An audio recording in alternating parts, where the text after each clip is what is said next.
RSS ನಿರ್ಬಂಧದ ಬಗ್ಗೆ ಪ್ರಿಯಾಂಕ್ ಅವರು ಮಾತಾಡಿದ್ದಾರೆ, ರಿಜಿಸ್ಟ್ರೇಷನ್ ಬಗ್ಗೆ ಪ್ರಶ್ನೆ ಮಾಡಿದ್ದಾರೆ ಸರ್. ಹೌದು, ಯಾವುದೇ ಈಗ ಸಣ್ಣ ಕಿರಾಣಿ ಅಂಗಡಿ ಮಾಡಿದ್ರೆ ನೀವು ರಿಜಿಸ್ಟ್ರೇಷನ್ ಮಾಡಂತೀರಾ, ಸೈಕಲ್ ಪಂಚರ್ ಅಂಗಡಿ ಮಾಡಿದ್ರೆ ನೀವು ಅದಕ್ಕೆ ರಿಜಿಸ್ಟರ್ ಮಾಡಂತೀರಾ, ಮತ್ತು ಈಗ ಒಂದು ದೊಡ್ಡ ಸಂಸ್ಥೆ ಆಗಿ ರಿಜಿಸ್ಟರ್ ಮಾಡಬೇಕಲ್ಲ, ಕಾನೂನಲ್ಲ ಅದು.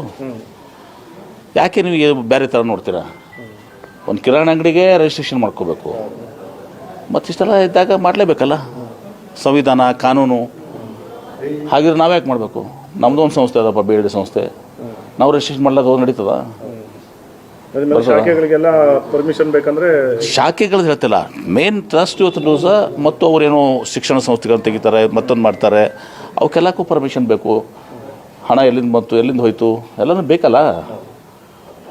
ಹಾಗಿದ್ರೆ ಎಲ್ಲರೂ ಇದೇ ಥರ ಎಲ್ಲರಿಗೂ ಮಾಡಿ ಅಂತಾರೆ. ನಮಗೆ ಯಾಕಪ್ಪ, ನಮ್ಮ BLDಗೆ ನಮ್ಮದು ರಿಜಿಸ್ಟ್ರೇಷನ್ ಬೇಡ, ನಮ್ಮದು ಏನು ಕೇಳಬೇಡಿ ನೀವು ಲೆಕ್ಕಪತ್ರ. ರಾಜ್ಯದಲ್ಲಿ ನಿರ್ಬಂಧ ಹಾಕೋ ಏನಾದರೂ ಅದು ಗೊತ್ತಿಲ್ಲ, ಅದು ನಾನು ಅದನ್ನು ನಿರ್ಬಂಧ ಹಾಕೋ ಪ್ರಶ್ನೆ ಮಾತಾಡ್ತಾ ಇಲ್ಲ. ರಿಜಿಸ್ಟ್ರೇಷನ್ ಮಾಡ್ಕೋಬೇಕಾಗಿದ್ದು ಧರ್ಮ ಅದು.